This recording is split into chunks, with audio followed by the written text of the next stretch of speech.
Hello my dear friends. Nurul Alam Najo YouTube channel এটি নতুন video লৈ আন্তৰিক স্বাগতম জনাইছো।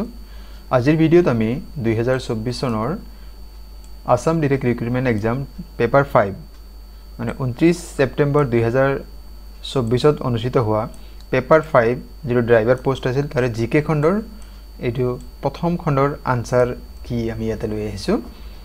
আজি ইয়াতে মাত্ৰ 20টা প্ৰশ্ন লোৱা হৈছে, বাকিখিনি অতি সোনকালে আপোনালোকৰ বাবে আগবঢ়াম। জিকে খণ্ড, ৰিজনিং বা ম্যাথছ খণ্ড আপোনালোকে চাই থাকিব। আপোনালোকে কোনটো বিষয় বিচাৰিছে আপোনালোকে জনালে আনন্দিত হ'ম। আহকচোন বাৰু আজিৰ প্ৰশ্নোত্তৰসমূহ প্ৰথমে জানি লওঁ। এটা প্ৰশ্ন দি আছিল the new name of Twitter is, টুইটাৰৰ নতুন নামটো কি হয়? ইয়াত চাওক যিমানখিনি বিকল্প দি আছিল তাৰ শুদ্ধ উত্তৰটি হৈছে এক্স। টুইটাৰৰ নতুন নাম হৈছে এক্স। আমি নিশ্চয় কৰিম টুইটাৰ এটা সামাজিক মাধ্যম হয়, যেনেকৈ ফেসবুক, ইনষ্টাগ্ৰাম, তেনেকুৱা এটা সামাজিক মাধ্যম হৈছে এক্স বা পূৰ্বৰ যাৰ নাম আছিল টুইটাৰ। পৰৱৰ্তী প্ৰশ্ন, who is known as the father of Indian constitution? কোনজন ব্যক্তিক ভাৰতৰ সংবিধানৰ পিতৃ বুলি জনা যায়? ইয়াত আমাক যিখিনি বিকল্প দিছে তাৰ শুদ্ধ উত্তৰ হ'ব ডক্টৰ ভীমৰাও আম্বেদকাৰ, বা আপুনি ছুটিকৈ ক'ৰবাত ডক্টৰ বি.আৰ. আম্বেদকাৰ বুলি পাব পাৰে। সেয়াই হৈছে কাৰণ তেখেতৰ নেতৃত্বতে তেখেত আছিল ভাৰতৰ সংবিধানৰ যিটো খচৰা সমিতি ড্ৰাফটিং কমিটি তাৰ চেয়াৰমেন আছিল, আৰু তেখেতে ভাৰতৰ সংবিধান প্ৰস্তুত কৰাত গুৰুত্বপূৰ্ণ ভূমিকা আগবঢ়াইছিল, আৰু সেইবাবে তেখেতক ভাৰতৰ সংবিধানৰ পিতৃ বুলি জনা যায়। আৰু তেখেত ভাৰতৰ প্ৰথম ল এণ্ড জাষ্টিচ মিনিষ্টাৰ আছিল।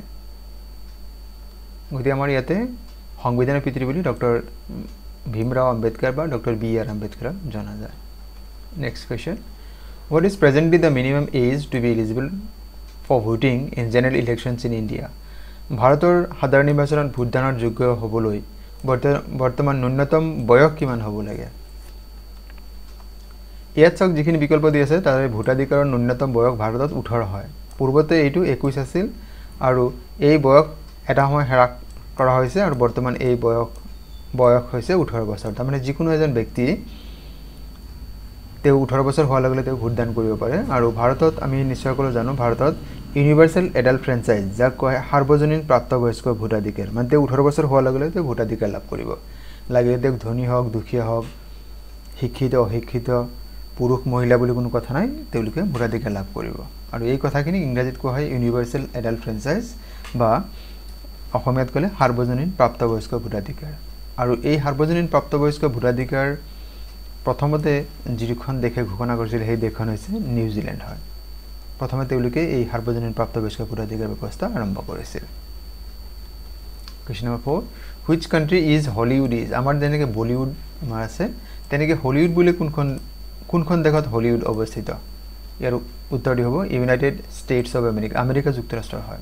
অপশ্যন এ আমাৰ কাৰণে শুদ্ধ উত্তৰ হ'ব। Question number 5, as on 1st of January 2024, who is the Speaker of the Assam Legislative Assembly? 1 জানুৱাৰী 2024 সাপেক্ষে অসম বিধানসভাৰ অধ্যক্ষ কোন? ইয়াত চাওক আমাক দি আছে হিতেন্দ্ৰনাথ গোস্বামী, নুমল মমিন, বিশ্বজিৎ দৈমাৰী, ৰূপ সিং তেৰণ। ইয়াৰ শুদ্ধ উত্তৰটি হ'ব বিশ্বজিৎ দৈমাৰী। 2021 চনৰ পৰা তেখেতে অসম বিধানসভাৰ অধ্যক্ষ পদত অধিষ্ঠিত হৈ আছে। অপশ্যন চি আমাৰ কাৰণে শুদ্ধ উত্তৰ হয়। Question number 6, which of the following is not a region of Assam? নিম্নলিখিত কোনটো অঞ্চল অসমৰ এক অঞ্চল নহয়? ইয়াত চাওক ব্ৰহ্মপুত্ৰ উপত্যকা অসমৰ এটা অংশ হয়, কাৰ্বি মালভূমি অসমৰ অংশ হয়, বৰাক উপত্যকা হয়, এই ডেকান প্লেচু বা দক্ষিণাতৰ মালভূমি ই অসমৰ অংশ নহয়। গতিকে অপশ্যন ডি আমাৰ কাৰণে শুদ্ধ উত্তৰ হ'ব। Question number 7, in which sports did Dipa Karmakar represent India? Dipa কৰ্মকাৰে কোনবিধ খেলত ভাৰতক প্ৰতিনিধিত্ব কৰে? ইয়াৰ বিকল্প আমাক দিয়া আছিল badminton, shooting, gymnastics, table tennis. শুদ্ধ উত্তৰটি হ'ব জিমনাষ্টিক্স। অপশ্যন চি আমাৰ কাৰণে শুদ্ধ উত্তৰ। Question 8, which of the following was not a ruling dynasty of Assam? নিম্নলিখিতসমূহৰ কোনটো বংশ প্ৰাচীন অসমৰ শাসক বংশ নাছিল? বৰ্মন বংশ আছিল, আমি নিশ্চয় জানো। পাল বংশ আছিল, আৰু কোচ বংশ আছিল। মৌৰ্য বংশ অসমৰ শাসক বংশ নাছিল। তাৰমানে অপশ্যন এ আমাৰ কাৰণে ইয়াতে শুদ্ধ উত্তৰ হ'ব, কাৰণ ইয়াতে আমাৰ কোনটো নহয় সেইটোৱে ওলাব দিছিল, ৱাজ নট বুলি দিয়া আছে। Next, which of the following is not a name of a continent? নিম্নলিখিতসমূহৰ কোনটো এটা মহাদেশৰ নাম নহয়?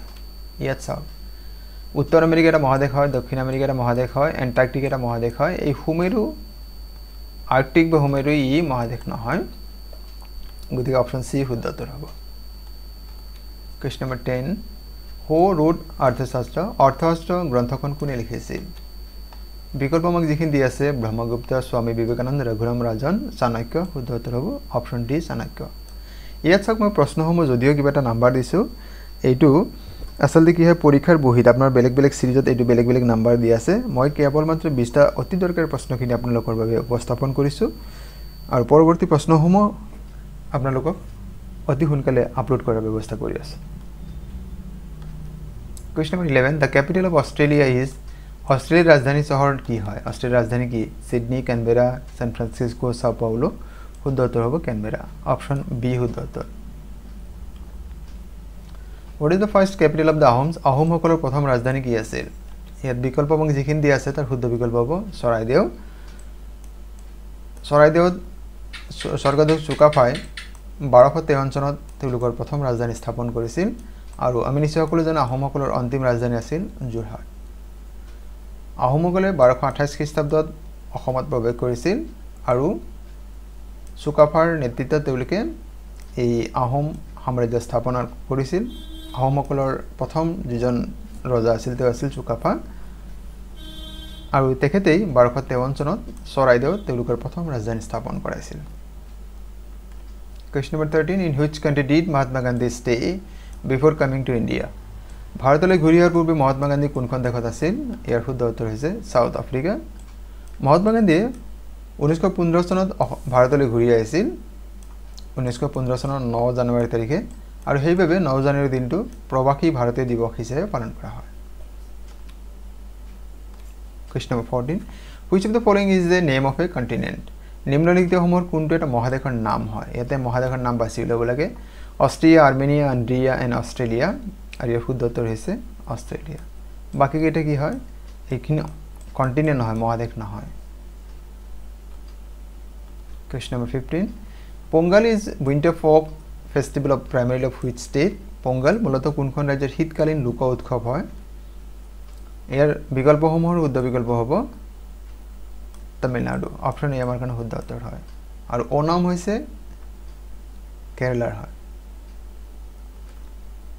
Question number 16 Which of the following is the Union Territory of India নিম্নলিখিত কোনটো ভাৰতৰ এক কেন্দ্ৰীয় শাসিত অঞ্চল হয় আমি নিশ্চয় জানো যে ভাৰতত বৰ্তমান 28 খন ৰাজ্য আছে আৰু 8 খন কেন্দ্ৰীয় শাসিত অঞ্চল আছে এই 8 খন কেন্দ্ৰীয় শাসিত অঞ্চলৰ ভিতৰত ইয়াৰ কোনখন হয় গোৱা এখন ৰাজ্য হয় সিকিম এখন ৰাজ্য হয় তেলেঙ্গানা এখন ৰাজ্য হয় তাৰ মানে আমাৰ জম্মু কাশ্মীৰ এখন কি হয় কেন্দ্ৰীয় শাসিত অঞ্চল হয় আমি নিশ্চয় সকলো জানো যে জম্মু কাশ্মীৰ পূৰ্বতে ৰাজ্য আছিল আৰ্টিকল 370 তেওঁলোকৰ এক বিশেষ মৰ্যাদা প্ৰদান কৰিছিল পৰৱৰ্তী সময়ত জম্মু কাশ্মীৰক ভাগ কৰি দুখন কেন্দ্ৰীয় শাসিত অঞ্চল লাডাখ আৰু জম্মু কাশ্মীৰ এই দুখন কেন্দ্ৰীয় শাসিত অঞ্চল গঠন কৰা হৈছে গতিকে আমাৰ এই প্ৰশ্ন কোৱেশ্চন নম্বৰ 16 ইয়াতে অপশন আমাৰ কি হ'ব এ শুদ্ধ উত্তৰ হ'ব Question number 17 Which of the following states doesn't share borders with Assam নিম্নলিখিত কোনখন ৰাজ্য অসমৰ সীমান্ত স্পৰ্শ নকৰে ইয়াত চাওক নাগালেণ্ডৰ সৈতে অসমৰ সীমা স্পৰ্শ কৰে বিহাৰৰ সৈতে নকৰে মিজোৰামৰ সৈতে কৰে আৰু ত্ৰিপুৰাৰ সৈতে কৰে তাৰ মানে আমাৰ অপশন ইয়াতে বি শুদ্ধ উত্তৰ হ'ব কাৰণ ইয়াতে কৈছে doesn't share কোনে share কোনখন ৰাজ্য share নকৰে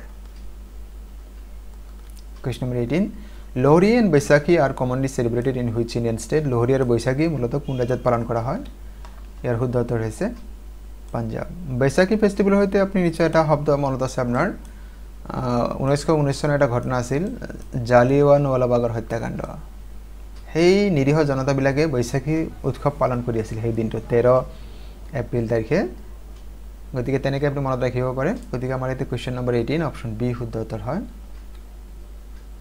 Question number 19 The 2020 Summer Olympic Games were held in which country কোনখন দেশত 2020 চনৰ গ্ৰীষ্মকালীন অলিম্পিক খেল অনুষ্ঠিত হৈছিল এতে খেল হ'ব লাগিছিল জাপানৰ ৰাজধানী টোকিওত অনুষ্ঠিত হৈছিল এতে যেখন দেশৰ নাম দিছে গতি আমাৰ দেশ হলে কি হ'ব জাপান শুদ্ধ উত্তৰ হ'ব